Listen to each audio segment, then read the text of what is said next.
29 जनवरी को मुख्यमंत्री डॉक्टर मोहन यादव ने मंदसौर में भगवान पशुपतिनाथ लोक का लोकार्पण विधि विधान से किया। बताया जा रहा है कि लगभग 25 करोड़ रुपए की लागत से प्रथम चरण में विकसित इस लोक को क्षेत्र की आस्था और पर्यटन विकास की दिशा में महत्वपूर्ण कदम माना जा रहा है। लोकार्पण अवसर पर मुख्यमंत्री ने पशुपतिनाथ मंदिर पहुंचकर विधि विधान से पूजा अर्चना की। इस दौरान मंदिर परिसर में लगी चित्र प्रदर्शनी का अवलोकन भी किया। सीएम ने पशुपतिनाथ लोक का भ्रमण कर व्यवस्थाएं भी देखी।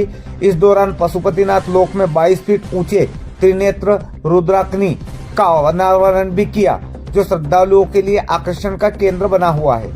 एमपी थिएटर परिसर स्थित यज्ञशाला में मुख्यमंत्री ने मंत्रोच्चार के साथ यज्ञ में आहुतियां दी। शिवना नदी के तट पर विकसित इस परिसर में 4 प्रवेश द्वार, ओपन एयर थिएटर, प्रतीक्षालय, प्राथमिक चिकित्सा कक्ष, सत्संग भवन, उद्यान, मयूरल वाल और सुव्यवस्थित पाथवे बनाए गए हैं। कार्यक्रम में जनप्रतिनिधि और प्रशासनिक अधिकारी उपस्थित रहे। उधर पशुपतिनाथ लोकार्पण के बाद मंदसौर पशुपतिनाथ मंदिर परिसर में लंबे समय से बंद पड़े घंटे को लेकर तरह तरह की चर्चा चल पड़ी है। चर्चा है कि भगवान पशुपतिनाथ लोक में घंटे के बंद होने के कारण से कई लोगों के मोबाइल की घंटियां बंद होने के साथ ही उनकी पूछ परख भी पहले जैसी नहीं रही है। मंदसौर विधानसभा भी इसका एक जीता जागता उदाहरण है। ऐसे ही चर्चा है कि इस बंद घंटे की वजह से संवैधानिक पदों पर बैठे कुछ कर्मचारियों सहित लालची जनप्रतिनिधियों की बुद्धि पर भी गलत असर पड़ता दिखाई दे रहा है।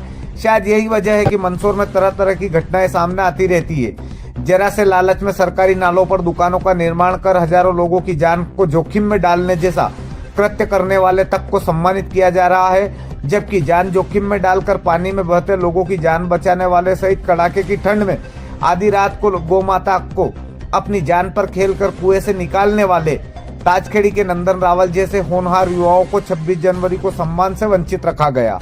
मंदसौर नीमच रतलाम संसदीय क्षेत्र में तांबा पीतल नकदी इकट्ठा कर विधानसभा चुनाव 2023 से पूर्व पशुपतिनाथ मंदिर पर लगाया गया महाघंटा लंबे समय से बंद पड़ा है। बताया जाता है कि बंद घंटे की वजह से यहाँ पर कई लोगों की दुकानदारियां बंद पड़ी है। नित्य नए प्रयोग मंदसौर में देखने को मिल रहे हैं। यहाँ पर सरकारी भूमि बचाने के लिए आवाज उठाने वाले पन्नालाल के परिवार को जेल भेज दिया जाता है, जबकि लीज पर ली गई सरकारी जमीन पर कॉलोनियां काटकर 10-5 रिक्शे 2-4 मशीनें देने वाले समाजसेवियों को उच्च श्रेणी के समाजसेवी बताए जाते हैं। नाले पर दुकान निर्माण कर जल भराव की स्थिति उत्पन्न करने वालों को सम्मानित कर दिया जाता है, जबकि बानीखेड़ी में अपनी जान पर खेलकर 30 लोगों की जान बचाने वाले पुलिस कर्मचारियों को भी सम्मान से वंचित रखा गया। दुख की बात यह है कि नाले पर दुकानों का निर्माण कर जल भराव की स्थिति उत्पन्न करने वाले लोगों के लिए पत्र लिखकर सम्मान की मांग की जाती है, जबकि जमीन अपनी जान पर खेलकर 30 लोगों की जान बचाने वाले पुलिस कर्मचारियों के सम्मान के लिए कोई भी मांग नहीं उठाई जाती है। ऐसे में पशुपतिनाथ लोक में बंद पड़े घंटे को लेकर कोई ठोस कदम उठाने की आवश्यकता है। यदि समय रहते पशुपतिनाथ लोक में बंद पड़े घंटे को सुचारू रूप से चालू नहीं किया गया तो जान की बाजी दांव पर लगाकर लोगों की जान बचाने वालों की बजाय नालों पर दुकान बनाकर जल भराव जैसी स्थिति उत्पन्न करने वाले और राहगीरों की जान आफत में डालने वालों का इसी प्रकार सम्मान होता रहेगा। अटल सत्य के लिए शैलेंद्र सोनी की रिपोर्ट।